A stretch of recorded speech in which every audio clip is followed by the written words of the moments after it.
ఈ 1-18 వచనాల్లో యోహాను గారు యేసు ప్రభు గురించి ఏం చెప్పాలనుకుంటున్నారు అని ఆలోచించగలిగితే, ఒకటి, యేసుక్రీస్తు వారు ఎవరు అనే విషయాన్ని యోహాను గారు మరి ఇక్కడ చర్చించడం జరిగింది. అదేవిధంగా యేసుక్రీస్తు వారి ద్వారా ఏం జరిగింది అనే విషయాన్ని చర్చించడం జరిగింది. అదేవిధంగా మరి ఆ యేసుక్రీస్తు వారు ఈ భూమి మీదకి వస్తే మనుషులు ఎలా రెస్పాండ్ అయ్యారు, వాళ్ళ ప్రతిస్పందన ఎలా ఉందనేది ఇక్కడ చర్చించడం జరిగింది.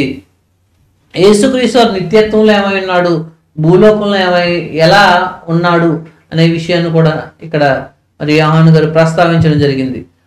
అదేవిధంగా యేసుక్రీస్తు వారికి బాప్తిస్మం ఇచ్చే యోహానుకి తేడా ఏంటి, యేసుక్రీస్తు వారికి మోషేని మరి ఈ విభాగంలో మోషే అనే సందర్భాన్ని ఎందుకు తీసుకురావడం జరిగింది, అదేవిధంగా తండ్రి అయిన దేవుడు యేసుక్రీస్తు వారు, మరి ఈ 7 విషయాల్ని ఆలోచిస్తాం. ఒకసారి మళ్ళీ మీకు తెలియజేస్తున్నాను. ఏంటంటే యోహాను గారి ద్వారా యోహాను సువార్త 1-18 వచనాలు మొదటి అధ్యాయంలో యేసుక్రీస్తు పుట్టడానికి ముందు, ఈ భూమి మీదకి రావడానికి ముందు ఏమై ఉన్నాడు అనే సందర్భానికి సంబంధించి ఇక్కడ మనకు కనబడుతున్న 7 విషయాలు మనం నేర్చుకుంటాం ఈరోజు.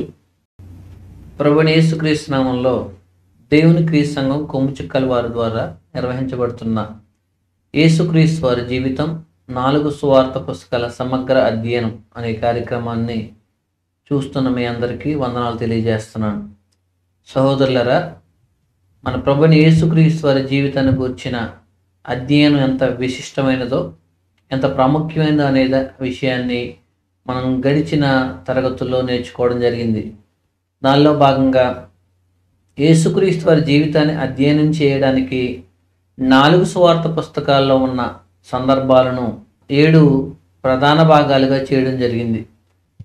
దానిలో భాగంగా 4 సువార్త పుస్తకాల్లో ఉన్న విషయాల్ని 7 భాగాలు చేయడం జరిగింది.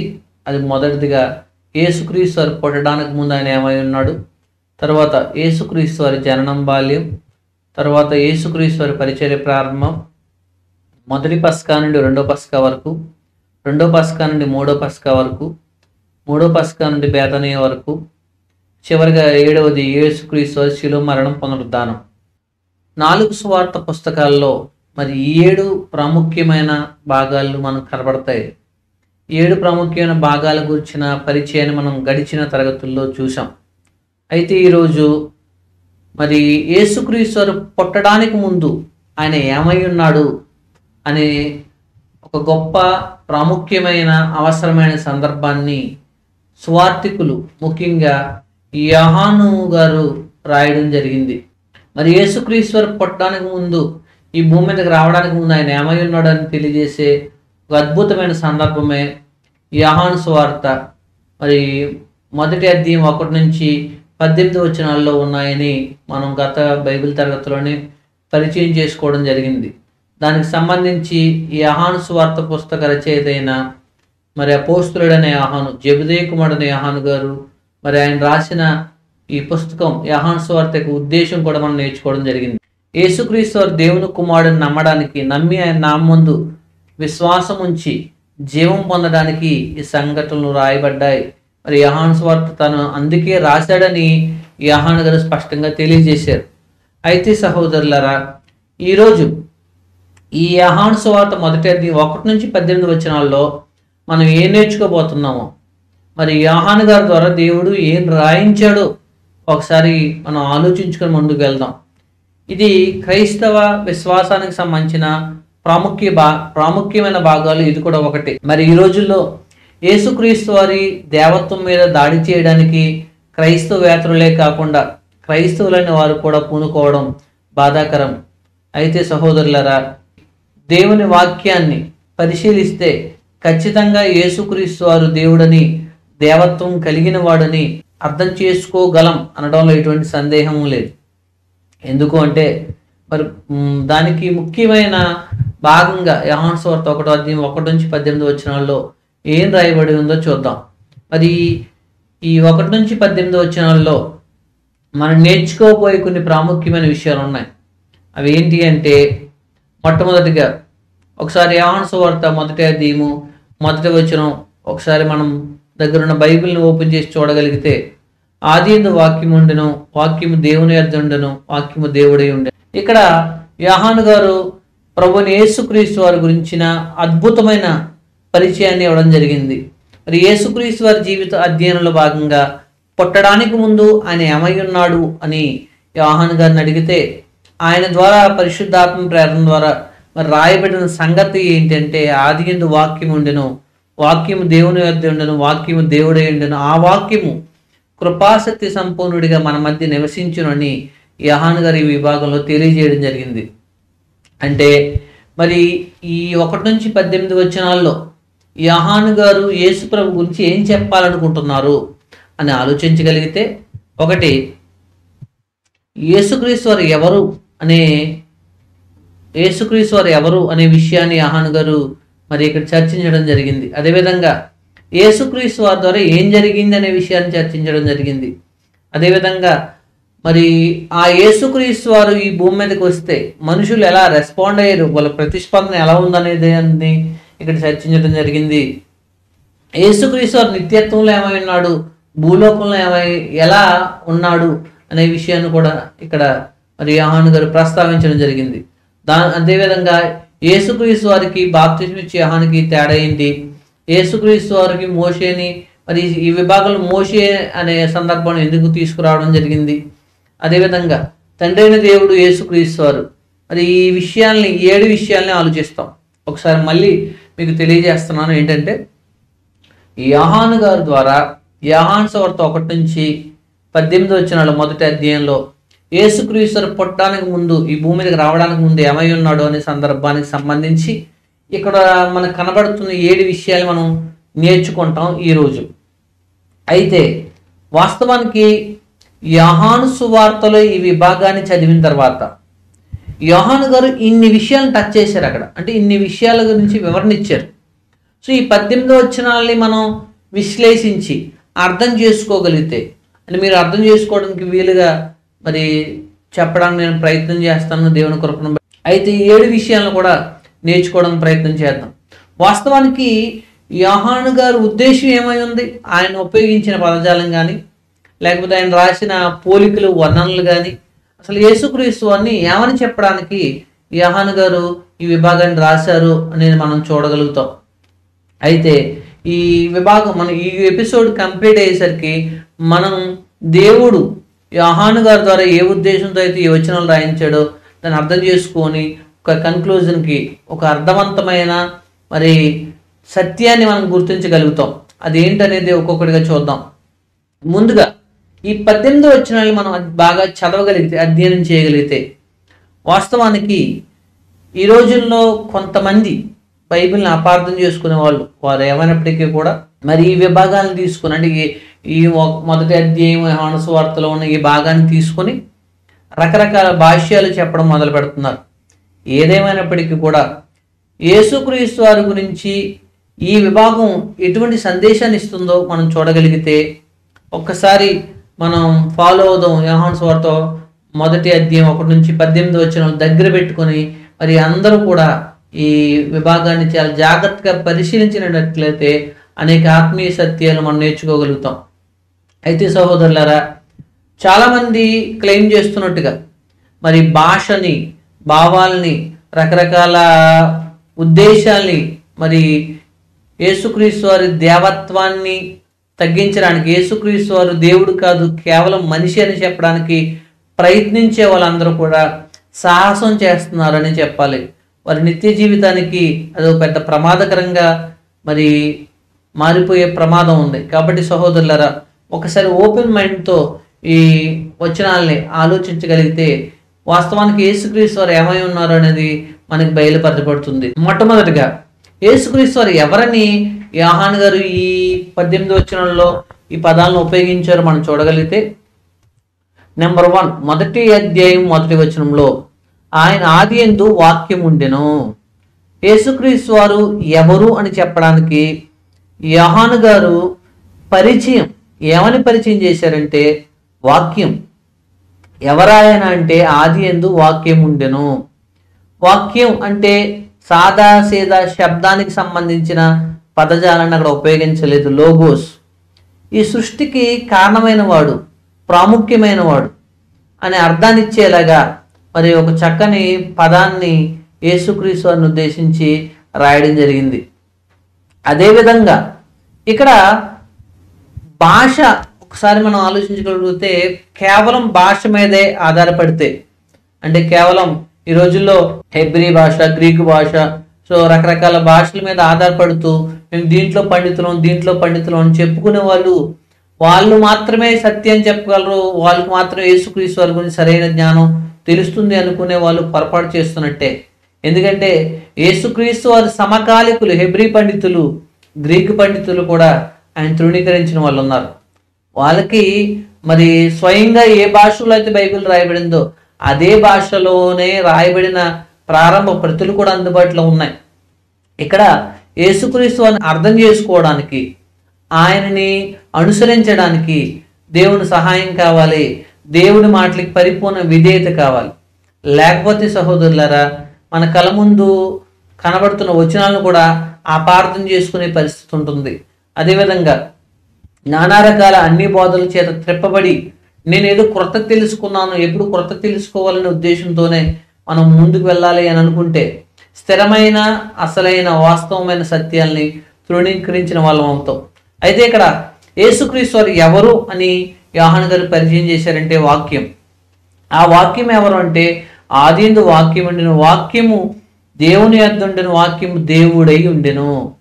ఇక్కడ వాక్యము అని ఎవరి గురించి చెప్పబడుతుందో అంటే మనందరికి బాగా తెలుసు, అది యేసుక్రీస్తు వారి గురించి. 14వ వచనంలో మనకు అర్థమవుతుంది, ఆ వాక్యము కృపా సత్య సంపూర్ణుడిగా మన మధ్య నివసించెను. వాక్యము అనే మరి లోగోస్ అనే టైటిల్ యేసుక్రీస్తు వారికి సంబంధించిందని మరి ప్రకటన గ్రంథంలో కూడా మనం యోహాను గారు ప్రకటన గ్రంథాలు రాసినప్పుడు కూడా మనం చూస్తాం. సో నేను ఇక్కడ మరి మిగతా పుస్తకాల జోలికి వెళ్లకుండా కేవలం ఈ మొదటి 18 వచనాల్లో ఉన్న విషయాలను మాత్రమే చర్చించాలనుకుంటున్నాను. కాబట్టి ఇదే విభాగంలో ఉన్న విషయాలు మనం బాగా ఆలోచిద్దాం. యోహాను గారు మరి యేసుక్రీస్తు వారు ఎవరని అంటున్నారంటే ఆయన వాక్యమై ఉన్నాడు, 2 దేవుడై ఉన్నాడు, 3 నిజమైన వెలుగు. వాస్తవానికి దేవుడు వెలుగై ఉన్నాడు. వెలుగు అనే ఈ పదాన్ని మరి దేవునికి సంబంధించిన లక్షణం, దేవుని యొక్క క్యారెక్టర్, వ్యక్తిత్వాన్ని అర్థం చేసుకునేలాగా పరిశుద్ధుడు, పవిత్రుడు, మరి పాపం లేనివాడు, మరి దారి చూపించేవాడు, సరైనది ఏదో అదే దేవుడు అని చెప్పడానికి వెలుగు అనే పదాన్ని ఉపయోగించారు. అది యేసుక్రీస్తు వారంట వెలుగు. తర్వాత ఆయన ఎవరు అంటే శరీరధారి అయిన వాక్యం, కృపాసత్య సంపూర్ణుడిగా శరీరధారిగా మన మధ్య నివసించాడు. అంటే యేసుక్రీస్తు వారు ఎవరు అని చెప్పడానికి యోహాను గారు ఉపయోగించిన పదాలు, ఆయన వాక్యమై ఉన్నాడు, దేవుని యొద్ద ఉన్నాడు, దేవుడై ఉన్నాడు, దేవుని యొద్ద దేవుడిగా ఉన్న ఆయన మనుషుల మధ్య మనిషిగా వచ్చాడు. అదే మొదటి వచనం 14వ వచనం దగ్గర పెట్టి మనం చూడగలిగితే మొదటి వచనంలో ఏం చెప్తున్నాడంటే ఆయన వాక్యమైన ఆయన దేవుని యొద్ద ఉన్నాడు, దేవుడై ఉన్నాడు. 14వ వచనంలో ఆ వాక్యమైన ఆయన దేవుని యొద్ద దేవునిగా ఉన్న ఆయన మనుషుల మధ్య మనిషిగా వచ్చాడు. సో యేసుక్రీస్తు వారు దేవుడైన ఆయన శరీరధారి అయ్యాడు అనే సత్యాన్ని చెప్పడానికి ఇటువంటి మరి సందర్భాలని యోహాను గారు రాయడం జరిగింది. అంటే ఈ విభాగాన్ని చదివి శరీరధారిగా ఈ భూమి మీదకి వచ్చాడు అనే విషయాన్ని యోహాను గారు చాలా స్పష్టంగా చెప్పాలనుకుంటున్నారు. అంతేకాకుండా ఆయన ఎవరు? కృపాసత్య సంపూర్ణుడు. వాస్తవానికి ఇవన్నీ కూడా దేవునికి సంబంధించి మరి మన పాత నిబంధనల్లో, అదేవిధంగా కొత్త నిబంధనలు చాలా సందర్భాల్లో కూడా మనం చదువుతాం. అవన్నీ కూడా యేసుక్రీస్తు వారి గురించి ఉపయోగించడం జరిగింది. తర్వాత ఆయన అద్వితీయ కుమారుడు, దేవుని అద్వితీయ కుమారుడు. ఇక్కడ అద్వితీయ కుమారుడు అంటే శరీర సంబంధంగా దావీదు వంశంలో పుట్టి ఆత్మ సంబంధంగా దేవత్వం కలిగిన వాడు, దేవునికి సంబంధించిన వాడు యేసుక్రీస్తు వారు. ఆయన శరీరాన్ని బట్టి దావీదు కుమారుడు, ఆత్మను బట్టి దేవుని కుమారుడు. యేసుక్రీస్తు వారు దావీదుకు వాగ్దానం చేయబడిన ఈ భూమి మీదకి వచ్చిన శరీరాన్ని బట్టి దావీదు కుమారుడు, ఆత్మను బట్టి మృతుల్లో నుండి పునరుద్ధానుడైన దానిని బట్టి దేవుని కుమారుడుగా నిరూపించబడ్డాడు అని అపోస్తలుడైన పౌలు గారు మొదటి అధ్యాయంలో రాశారు రోమాపత్రికలో. అదేవిధంగా యేసుక్రీస్తు వారు ఎవరు అంటే యోహాను కంటే ప్రముఖుడు. రైట్, ఈ సెక్షన్లో మనం ఏం చూసాం? యోహాను గారు యేసుక్రీస్తు అని ఎలా పోర్ట్రేట్ చేస్తున్నాడు, ఎలా చూపించాడు అంటే ఆయన వాక్యం, రెండు ఆయన దేవుడు, అదేవిధంగా ఆయన వెలుగు, శరీరధారి అయిన వాక్య శరీరధారిగా వచ్చాడు భూమి మీదకి. తర్వాత ఆయన కృపాసక్తి సంపూర్ణుడు, అద్వితీయ కుమారుడు, యోహాను కంటే ప్రముఖుడు. చాలా మంది యేసుక్రీస్తు వారిని, ఆయన విలువను, ఆయన స్థాయిని తగ్గించాలనుకునే వాళ్ళు యేసుక్రీస్తు వారు గొప్పవాడు ఏముంది, గొప్పతనం ఏముంది, ఆయనలో ప్రవక్తల్లో ప్రవక్త, మిగతా వాళ్ళు ఎలాగైతే జన్మించారు ఈయన కూడా అలాగే జన్మించాడు. సో పెద్ద గొప్ప విషయం అంటూ ఏమీ లేదు. నేను దేవుని యొద్ద నుండి వచ్చాను అని యేసుప్రభు చెప్తే, అవును కదా, యోహాను కూడా దేవుని యొద్ద నుండి పంపబడ్డాడు కదా అని అనుకునే వాళ్ళు ఉంటారు. సో అయితే ఇక్కడ ఈ రాసిన యోహాను గారు ఎంత స్పష్టంగా రాశారంటే, ఈయన యోహాను కంటే ప్రముఖుడు. స్వయంగా ఇది రాసిన యోహాను గారి అభిప్రాయం మాత్రమే కాదు, ఏ బాప్తీసం ఇచ్చే యోహాను గురించి మనం మాట్లాడుకుంటున్నామో ఆయన స్వయంగా చెప్పాడు, ఆయన నాకంటే ప్రముఖుడు, నాకంటే ముందటి వాడు అని. నేను ఒక ప్రశ్న అడుగుతాను, మీరు చాలా జాగ్రత్తగా ఆలోచించండి.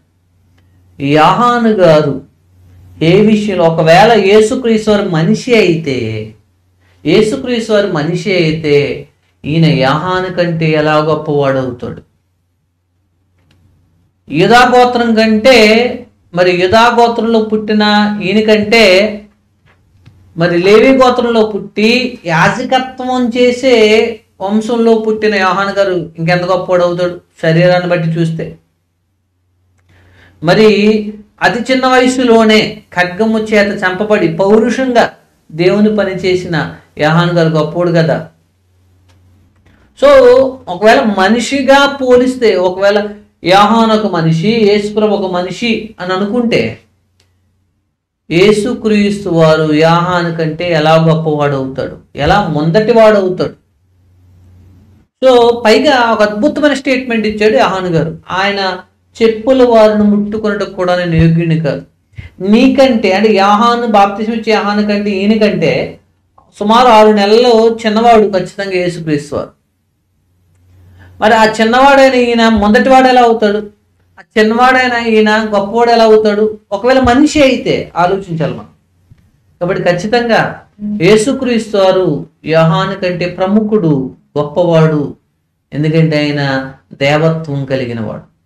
సో యోహాను సువార్తల విభాగాన్ని బాగా చదివిన ఏ వ్యక్తి కూడా యేసుక్రీస్తు వారు దేవుడు కాదు అని అనలేడు. దానికి ఎందుకు అంత స్పష్టంగా నేను చెప్పగలుగుతున్నానంటే, ఇంకా చూద్దాం, యోహాను గారు చెప్పిన ఈ విభాగంలో యేసుక్రీస్తు వారి దేవత్వాన్ని ఎంత స్పష్టంగా ఖచ్చితంగా తెలియజేశాడు.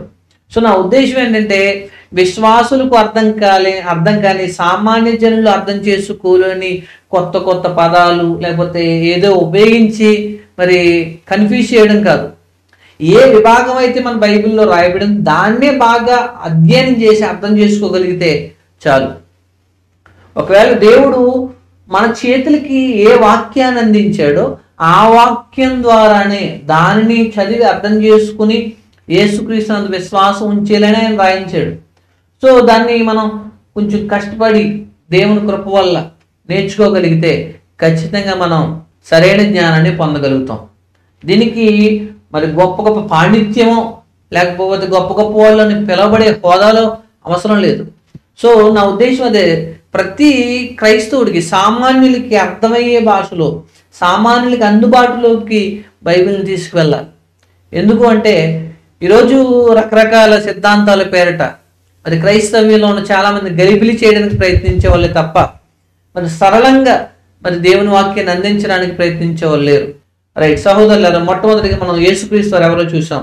రెండవదిగా ఇదే యోహాను సువార్త 1-18 వచనాల ప్రకారం ఈ యేసుక్రీస్తు వారి ద్వారా ఏం జరిగిందో చూస్తాం. అసలు యేసుక్రీస్తు ద్వారా ఏం జరిగింది అంటే, మొట్టమొదటి ఆయన సమస్తాన్ని కలిగించాడు. యోహాను సువార్త 1-1 వచనంలో మొదటి వచనం 1, 2, 3 వచనాల్లో ఖచ్చితంగా మనం చదవగలిగితే ఒక మాట ఉంది, ఏంటది? ఆది యందు వాక్యము ఉండెను, వాక్యము దేవుని యొద్ద ఉండెను, వాక్యము దేవుడై ఉండెను, కలిగి ఉన్నది ఏదియు ఆయన లేకుండా కలగలేదు. సమస్తాన్ని కలిగించాడు యేసుక్రీస్తు వారు. ఏ వాక్యాన్ని, ఏ యేసుక్రీస్తు వారిని వాక్యం అన్నాడో ఆ వాక్యమై ఉన్న యేసుక్రీస్తు వారు సమస్తాన్ని కలిగించాడు. ఆయన లేకుండా ఏది కలగలేదు, ఎటువంటి సందేహం లేదు. యేసుక్రీస్తు వారు సృష్టికర్త. యేసుక్రీస్తు వారు సృష్టికర్త. దేవత్వాన్ని అపార్థం చేసుకోవడానికి సిద్ధంగా ఉన్న మనుషులు అర్థం చేసుకోవడానికి ఎందుకు మనం ఆలోచించండి, సిద్ధంగా ఉండలేకపోతున్నాం, ఒకసారి ఆలోచించుకోవాలి. యేసుక్రీస్తు వారు సమస్తాన్ని కలిగించాడు, దాంట్లో ఎటువంటి సందేహం లేదు. అందుకని స్పష్టంగా చెప్పాడు. 2, ఆయన జీవమును అనుగ్రహించేవాడు. ఆయన వెలుగై ఉన్నాడు. ఆయనలో ఉన్న వెలుగు మనుషులకు జీవమై ఉంది. జీవమై ఉంది, జీవం బ్రతికించేది. సో వాస్తవానికి ఆత్మ సంబంధమైన పరిభాషలో మాట్లాడాలి అంటే దేవుడు మాత్రమే తనంతటి తానుగా జీవం కలిగిన వాడు, ఇతరులకి జీవాన్ని ఇవ్వగలిగేవాడు. సో యేసుక్రీస్తు వారు దేవుడు ఏదైతే మరి స్వభావాన్ని కలిగి ఉన్నాడో అటువంటి స్వభావాన్ని కలిగిన వాడుగా మనకు కనబడుతున్నాడు. ఇక్కడ ఇంకో విషయం ఏంటంటే, తన స్వరక్తం చేత సమస్త మానవాళి పాపాల కోసం విమోచన సంపాదించిన ఈయన మరి మనుషులందరూ నూతన జీవం పొందడానికి మరి దేవునితో సంబంధాన్ని మళ్ళీ పునరుద్ధరించి జీవాన్ని అనుగ్రహించాడు. అదేవిధంగా యేసుక్రీస్తు వారు ఎవరంటే లోకాన్ని వెలిగించడానికి వచ్చిన వెలుగాయన. మరి లోకం చీకటిలో ఉంది, ఈ చీకటిలో ఉన్న లోకానికి వెలుగుగా వచ్చాడు ఆయన. అంటే మనం ఈ భాషను అర్థం చేసుకోవడానికి పెద్ద కష్టమేమీ కాదని నేను అనుకుంటున్నాను. ఎందుకంటే చీకటి అంటే అర్థం ఏంటంటే మనుషులకి సరైన గమ్యం ఏంటో తెలియదు, ఎలా బ్రతకాలో తెలియదు, ఏది మనుషులకు ప్రాముఖ్యమైనదో తెలియదు. ఇలా మనుషులు తమ అజ్ఞానం చేత అంధకారమైన మనసుతో ఎలా బ్రతకాలో తెలియని పరిస్థితుల్లో, ఏది దేవుడు తెలియదు, దేవుని చేరుకునే మార్గం ఏంటో తెలియదు, ఇటువంటి మానవాళికి మరి ఈ భూమి మీదకి వచ్చిన ఆయన వెలుగుగా, స్పష్టమైన వెలుగుగా మరి ఏం చేశాడు అంటే ఆయన లోకాన్ని వెలిగించాడు, సరైన మార్గాన్ని చూపించాడు, ఎలా నడవాలో ఎలా నడవకూడదో తెలియజేశాడు. అదేవిధంగా ఇంకేం చేశాడు యేసుక్రీస్తు వారు? ఇంకేం జరుగుతుంది అంటే యేసుక్రీస్తు నామందు విశ్వసించిన వారే దేవుని పిల్లలయ్యే అధికారాన్ని అనుగ్రహించాడు. అంటే ఇక్కడ యోహాను గారు ఏం చెప్పాలనుకుంటున్నారు అంటే, ఎవరైతే సమస్తాన్ని కలిగించాడో, ఎవరైతే జీవాన్ని అనుగ్రహించాడో, ఎవరైతే లోకాన్ని వెలిగించే నిజమైన వెలుగో ఆయన విశ్వసించిన వారే దేవుని పిల్లలు అవుతారు. అదేవిధంగా యేసుక్రీస్తు వారి ద్వారా కృప వెంబడి కృప పొందితిమి. కృప ద్వారా మాత్రమే మనం రక్షింపబడుతున్నాం, దేవుని కృప వలన. సో ఇక్కడ ఉద్దేశం ఏంటంటే కృప వెంబడి కృప పొందడం అంటే వాస్తవానికి ఏ మనిషి కూడా తన స్వశక్తి చేత తన విమోచనని సంపాదించుకోలేడు. దేవుడు మనందరినీ ప్రేమించి తన కుమారుని యేసుక్రీస్తు వారి శిలువ బలియాగాన్ని బట్టి, ఆయన మృతులను తిరిగి లేచుటను బట్టి మనల్ని తన కుమారులుగా స్వీకరించాడు.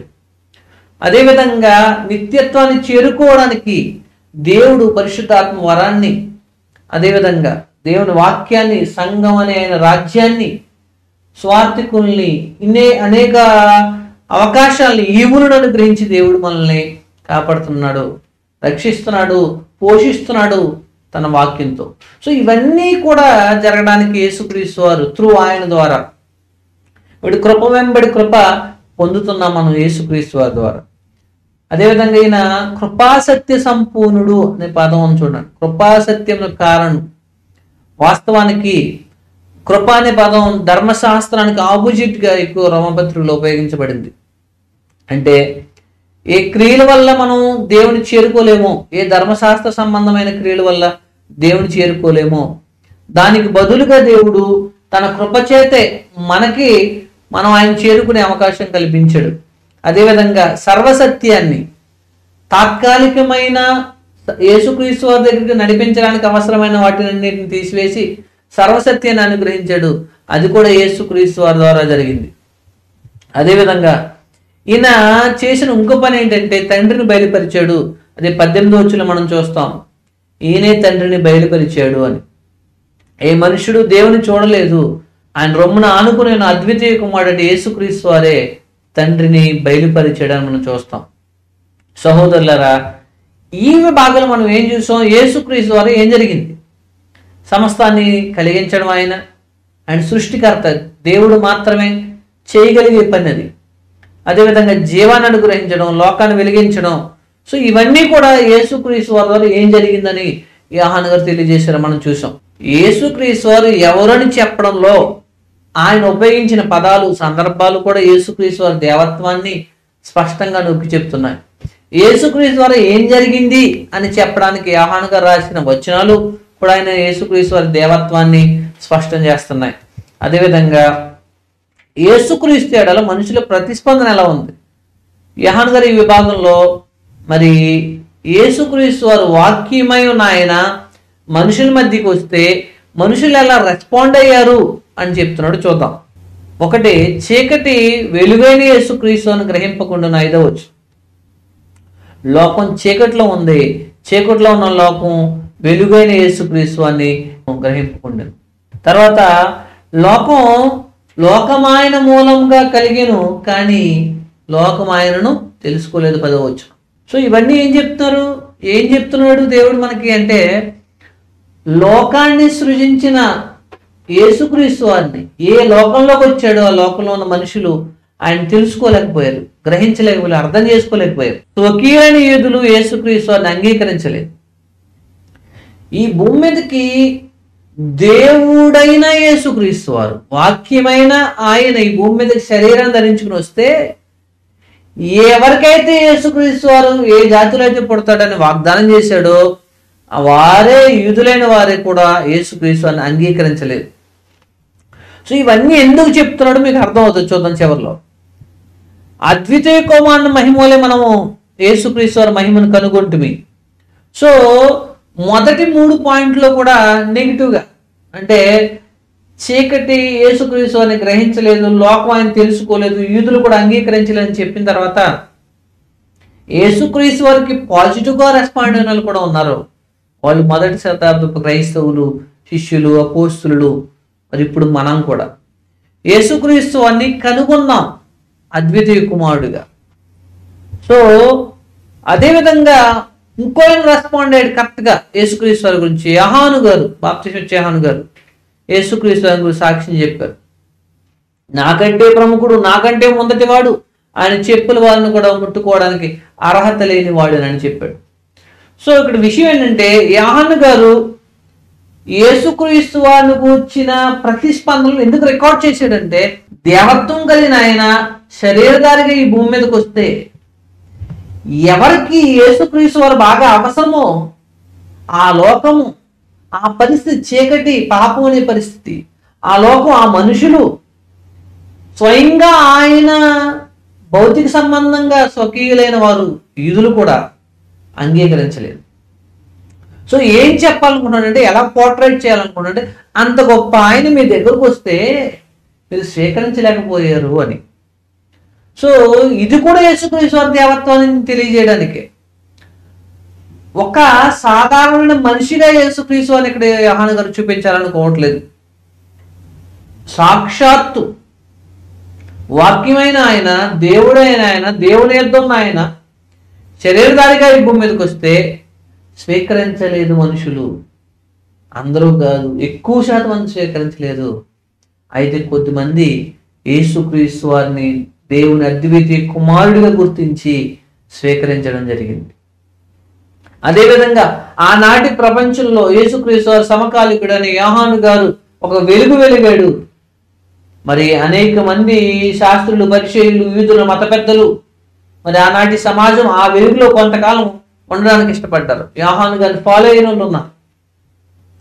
సో వీళ్ళందరూ కూడా ఆనాటి సమాజంలో గొప్పవాడుగా భావించిన యోహాను గారు ఇంకో గొప్పవాడు, నిజంగా గొప్పవాడైన యేసుక్రీస్తు వారిని చూపించాడు.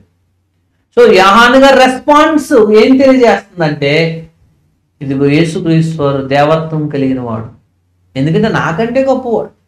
మీకు ఎంతకంటే చెప్పాను, యాజకుల వంశంలో పుట్టిన యోహాను కంటే వడ్రంగి పని చేసుకునే యేసుక్రీస్తు, నజరేయుడని యేసుక్రీస్తు ఎలా గొప్పవాడు అవుతాడు?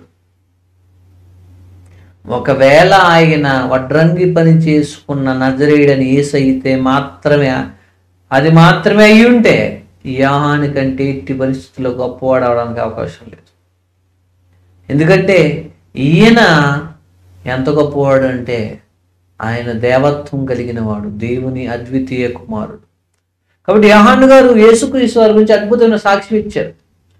ఒక మనిషి, ఒక క్రైస్తవుడు లేకపోతే క్రైస్తవేతరుడు ఈ స్టేట్మెంట్ చదివి, యోహాను సువార్త 1:18 వచనాల్లో ఈ భాగాన్ని చదివి, నేను యేసుక్రీస్తు వారి దేవత్వం ఒప్పుకోనంటే మూర్ఖత్వం అది. యేసుక్రీస్తు వారు కేవలం మనిషి అనడం అమాయకత్వం అది. యేసుక్రీస్తు వారు దేవుడు కాదనుకోవడం ప్రమాదకరం అది. కాబట్టి ఆలోచిద్దాం. ఇంకేం తెలియజేశాడు యోహాను గారు ఈ విభాగంలో చూద్దాం. ఈ విభాగంలో యోహాను సువార్త 1:1-18 యేసుక్రీస్తు వారు నిత్యత్వంలో ఏమై ఉన్నాడో, ఈ భూలోకంలో ఏమై ఉన్నాడో కూడా తెలియజేశాడు. చూద్దాం అది కూడా. యేసుక్రీస్తు వారు నిత్యత్వంలో ఏమై ఉన్నాడు, మానవుడిగా ఈ భూలోకంలో ఏమై ఉన్నాడో చూద్దాం. నిత్యత్వం గురించి మాట్లాడుతూ మొదటి వచనం ఆయన దేవుని యొద్ద దేవుడై ఉండేను అని ఉంది. 2 దేవుని యొద్ద ఉన్నాడు. 3 లోకమాయన మూలంగా కలిగింది, సృష్టికర్త ఆయన దేవుడు, దేవుని యొద్ద ఉన్నాడు. తండ్రి అయిన దేవుని యొద్ద లోకం ఆయన మూలంగా కలిగింది, సృష్టికర్త కలిగించాడు. వాక్యమై ఉండెను. సో దేవుడు, వాక్యము దేవుని వద్ద ఉన్నాడు, సృష్టిని కలిగించాడు. ఇవన్నీ కూడా నిత్యత్వానికి సంబంధించినవి. అంటే ఆయన ఔన్నత్యాన్ని, గొప్పతనాన్ని, ఆయన వాస్తవంగా ఏమై ఉన్నాడో అని చెప్పడానికి ఉపయోగించిన పదాలన్నీ. రైట్. అయితే మనిషిగా ఆయన ఏమైనాడో చెప్పడానికి ఆయన దేవుడై ఉన్న ఆయన 14 వచ్చిన మనిషిగా పుట్టాడు. తర్వాత దేవుని యొద్ద ఉండెను, మొదటి వచ్చిన 14 వచ్చిన మనుషుల మధ్య నివసించాం, కృపా సత్య సంపూర్ణుడిగా మన మధ్య నివసించాం. యాక్చువల్గా ఆయన ప్లేస్, ఆయన డ్వెల్లింగ్ ప్లేస్, ఆయన నివాసం, ఆయన ఉనికి ఇది కాదు. యాక్చువల్గా ఇక్కడ మనం నివసించును అనే పదానికి గుడారం వేసుకును అనే పదం మూల భాషలో అర్థం. దేవుని యొద్ద దేవునిగా ఉన్న ఆయన తన గుడారాన్ని ఈ భూమి మీద వేసుకున్నాడు, అది దాని ఉద్దేశం. అయితే దేవుని వద్ద ఉన్న ఆయన మనుషుల మధ్య నివసించాడు. లోకమాయన మూలంగా కలిగింది, సృష్టికర్త లోకంలోకి వచ్చింది మానవుడుగా, లోకములో ఉన్నాడు. ఏ సృష్టిని అయితే ఆయన చేశాడో ఆయన సృష్టిలోకి ఆయన వచ్చాడు. ఎంత గొప్ప విషయం! లోకాన్ని సృజించిన ఆయన లోకంలోకి వచ్చాడు. ఎంత గొప్ప విషయం చూడండి. దేవత్వం కలిగిన యేసుక్రీస్తు వారు దేవుడని ఆయన భూమి మీదకి రావడం, అదే మనుషులందరూ ఆయన ప్రేమకి ఆకర్షితులవడానికి కారణం. నేను యేసుక్రీస్తుని అంగీకరించడానికి, యేసుక్రీస్తు వారు నా పాపాలను క్షమించడానికి ఈ భూమి మీదకి వచ్చాడు. ఎందుకంటే ఆయన దేవుడైన ఆయన భూమి మీదకి వచ్చాడు మనిషి. నాకు ఒక వడ్లవాని కుమారుడు నా కోసం ఏం చేశాడు, నా కోసం ఏం వదులుకున్నాడు? పిలిపి పత్రికలో రాసిన సందర్భాన్ని ప్రభు చిత్తమైతే మరొకసారి మనం ఆలోచిద్దాం. దేవునితో సమానంగా ఉన్న ఆయన ఇది మనుషులతో సమానం అయ్యాడు. ఆయన వాస్తవానికి దేవునితో సమానం, మనుషుల పోలికగా పుట్టాడు. అదే చెప్పాడు అక్కడ కూడా. యేసుక్రీస్తు వారి దేవత్వం గురించి, దేవుడైన ఆయన మనిషి అయ్యాడు అనే సత్యాన్ని యావత్తు బైబిల్ అంతా స్పష్టంగానే చెప్తుంది. అయితే మనుషులు దేవత్వం అనే కాన్సెప్ట్ని అర్థం చేసుకోవడానికి ఇబ్బంది పడుతూ, ఎవరెవరినో ఒప్పించాలనే ఉద్దేశంతో, ఎవరెవరినో మెప్పించాలనే ఉద్దేశంతో సత్యంలో దూరం అయిపోయే పరిస్థితులకు వెళ్ళిపోతున్నారు. ప్రమాదకరం. అయితే యేసుక్రీస్తు నిత్యత్వంలో వాక్యంగా ఉన్న ఆయన, వాక్యముగా ఉన్న ఆయన ఇప్పుడు దేవుణ్ణి బయలుపరిచాడు. ఆయనే దేవుని వాక్యం.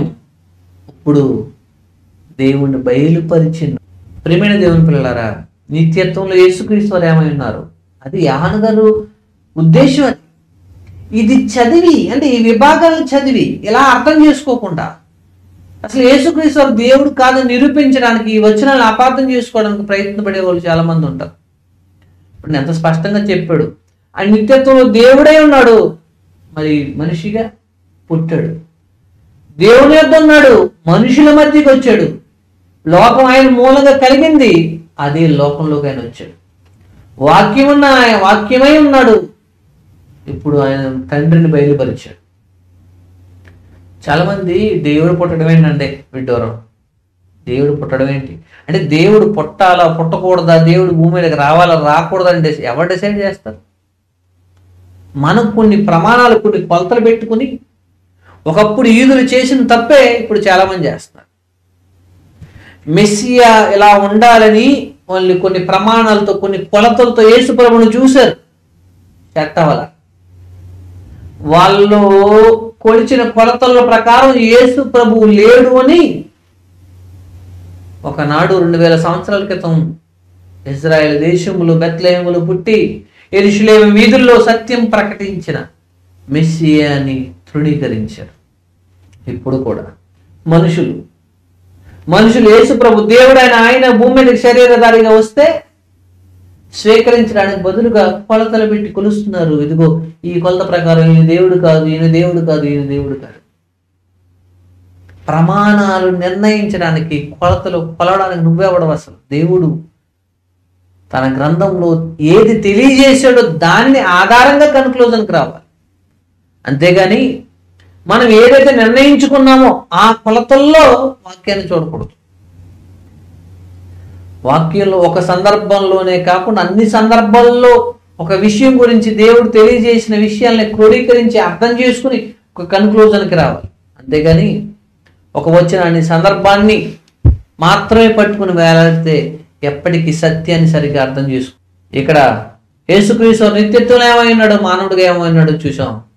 తర్వాత యేసుక్రీస్తు వారి ఘనతను, గొప్పతనాన్ని చూపించడానికి యేసుక్రీస్తు వారికి బాప్తిస్మిచ్చే యోహానుకి తేడా చూపించాడు ఈ అపోస్తలుడు అనే యోహాను గారు. చూద్దాం ఈ యోహాను గారు ఏమై ఉన్నాడు, యేసుక్రీస్తు వారు ఏమై ఉన్నాడు తెలియజేశాడు. చూడండి. ఎందుకు ఈ విభాగాన్ని మీకు తెలియజేస్తున్నానంటే, చాలామంది యోహాను ఎలా అయితే ఒక మనిషి, యేసుప్రభు కూడా అలా ఒక మనిషి అని అనుకుంటున్నారు. సో అదే యోహాను గారి నోటి ద్వారా కానీ, యోహాను సువార్తలో ఉన్న ఈ వచనాల ప్రకారం కానీ చూస్తే అది కరెక్టేనా? చూద్దాం. యోహాను గారు వెలుగై ఉండలేదంట, కానీ ఆ వెలుగును గూర్చి సాక్ష్యం ఇవ్వడానికి వచ్చాడంట. వెలుగులకు సాక్ష్యం ఇచ్చాడు యోహాను గారు. తర్వాత స్త్రీల కన్నుమల్లో గొప్పవాడు యోహాను గారు, దేవుని వద్ద నుండి పంపబడే మనుషుడు యోహాను గారు.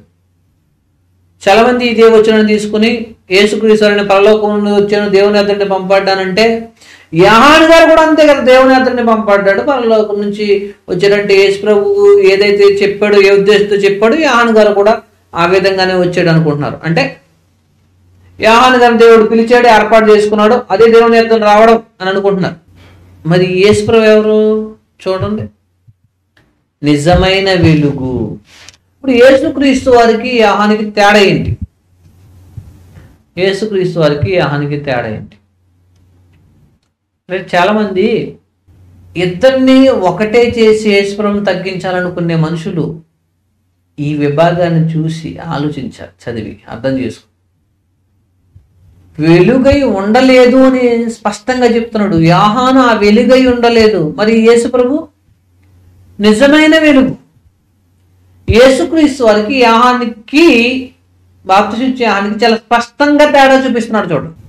2, ఈయన వెలుగును గూర్చి సాక్ష్యం ఇచ్చాడు, యేసుక్రీస్తు వారు వెలిగించాడు.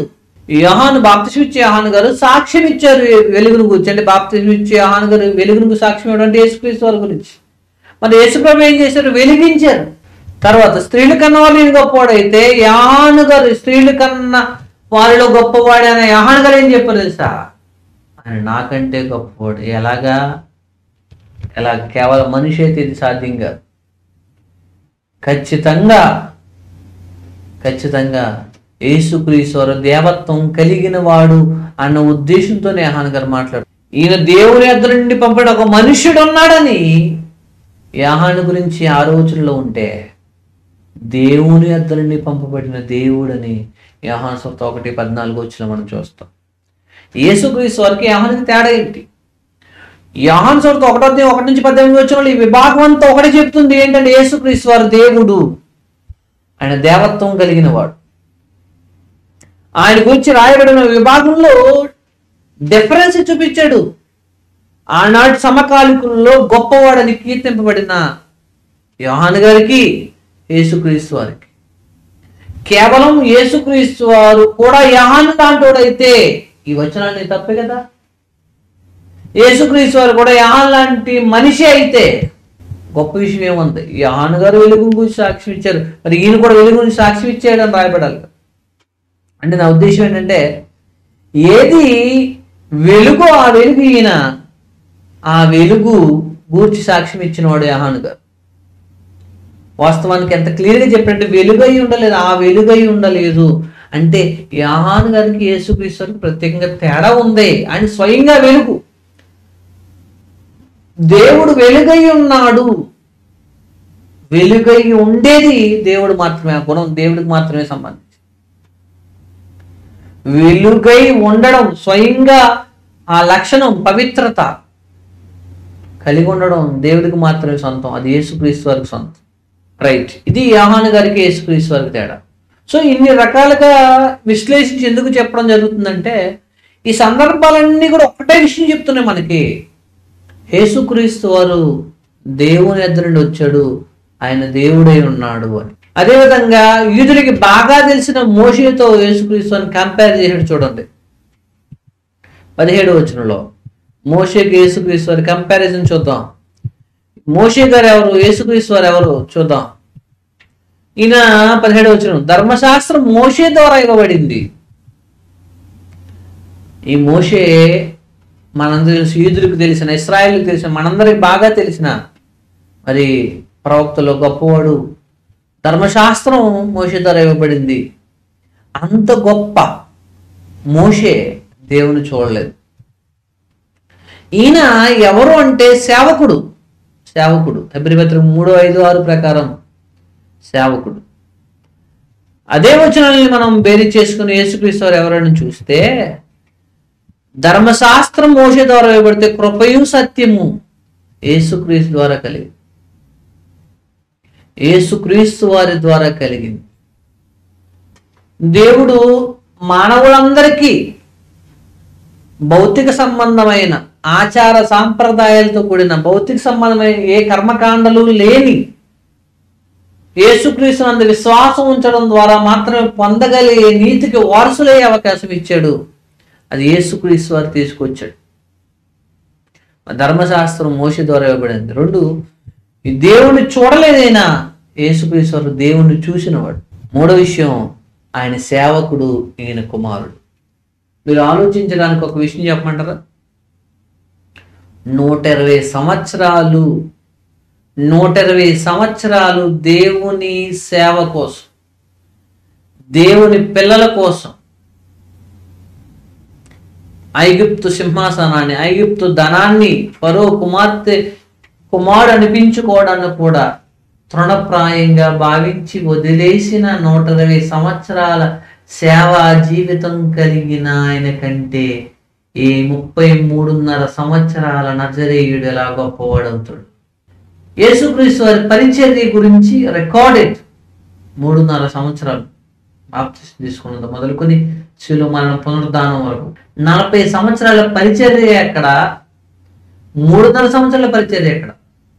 అంటే కేవలం ఒకవేళ మోషేని యేసుక్రీస్తు వారిని మనిషిగా పక్కన పెట్టుకుని చూడాలి అని అనుకుంటే, యేసుక్రీస్తు వారు దేవుడు కాదు, యేసుక్రీస్తు వారు దేవత్వం కలిగిన వాడు కాదు, మోషే లాంటోడే అని అనుకుంటే, మోషే కంటే సేవ పరిచర్య దృష్టికోణంలో చూస్తే, పరిచర్యను బట్టి చూస్తే, యేసుక్రీస్తు వారు ఒకవేళ అందరిలాంటి మనిషి అయితే బాగా సేవ చేస్తే సేవకుడు అవ్వాలి. మోషే లాంటి సేవకుడు అవ్వలేదు, మోషే కంటే గొప్ప సేవకుడు అవ్వాలి. కానీ ఇక్కడ ఆయన సేవకుడు, ఈయన కుమారుడు. ఖచ్చితంగా ఒక విషయం చెప్పాలనుకుంటున్నాడు ఆయన మనకి, ఏమనంటే ఈయన కేవలం మనిషి మాత్రమే కాదు, దేవుడు మనిషి అయ్యాడు. మనిషిగా పుట్టినోడు దేవుడు అవుతాడా, దేవుడు అవుతాడా అనుకునే వాళ్ళు చాలా మంది ఉంటారు. మనిషిగా పుట్టినోడు దేవుడు కాడేమో, కానీ దేవుడు మనిషి అవ్వగలడు. దేవుడు ఎక్కడ పుట్టడండి అని అనుకుంటున్నారు. ఒకవేళ పుట్టడం అనే పని ఆయన చేయలేకపోతే, ఆయన సర్వాధికారి కాదు, సర్వశక్తిమంతుడు కాదు, ఆయనకి అసాధ్యం అంటూ ఏమీ లేదు. పుట్టకూడదని నువ్వు అనుకుంటున్నావు, పుట్టడు అని నువ్వు అనుకుంటున్నావు. ఎందుకు ఆయన పుట్టకూడదు? ఆయన అనుకుంటే ఆయన ఎందుకు చేయలేడు? ఖచ్చితంగా చేయగలుగుతాడు. సో ఇక్కడ మోషేకి యేసుక్రీస్తు కంపారిజన్లో కూడా మనం ఏం చూసామంటే, యేసుక్రీస్తు మోషే కంటే గొప్పవాడు. ఆయన మోషే సేవకుడు అయితే యేసుక్రీస్తు కుమారుడు, దేవుని కుమారుడు అన్న ఉద్దేశంలో ఆ పదంలోనే ఏం చెప్పాలనుకుంటున్నాడంటే, ఆయన దైవ మానవుడు, శరీరాన్ని బట్టి దావీదు సంతానం, పరిశుద్ధమైన ఆత్మను బట్టి దేవుని కుమారుడు. అదే అద్వితీయ కుమారుడు అంటే, అదే దేవుని కుమారుడు అంటే అర్థం.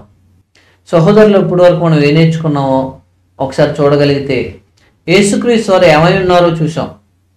ఆయన ఆదియందు వాక్యమై ఉన్నాడని, ఆ వాక్యమైన ఆయన కృపాసత్య సంపూర్ణుడిగా శరీరధారిగా మన మధ్య నివసించాడని మనం చూసాం.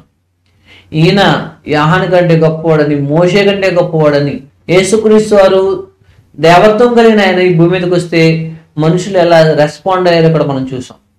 వాస్తవానికి యోహాను గారు రాసిన, అపోస్తలుడైన యోహాను గారు రాసిన ఈ మొదటి అధ్యాయం 1 నుంచి 18 వచనంలో ఈ విభాగం అంతా ఈ ఒకటే సందేశాన్ని ప్రతిధ్వనింపజేస్తుంది. ఏంటంటే అది యేసుక్రీస్తు వారు దేవుడు ఈ భూమి మీదకి మనిషిగా వచ్చాడు, దేవుడు మానవ శరీరంలో జీవించాడు. ప్రభు చిత్తం అయితే ఇదే విషయాన్ని ఇంకా వివరంగా తెలుసుకోవడానికి దేవుడు మనకు సహాయం చేయనుగాక. ఆమేన్. అందరికీ వందనాలు.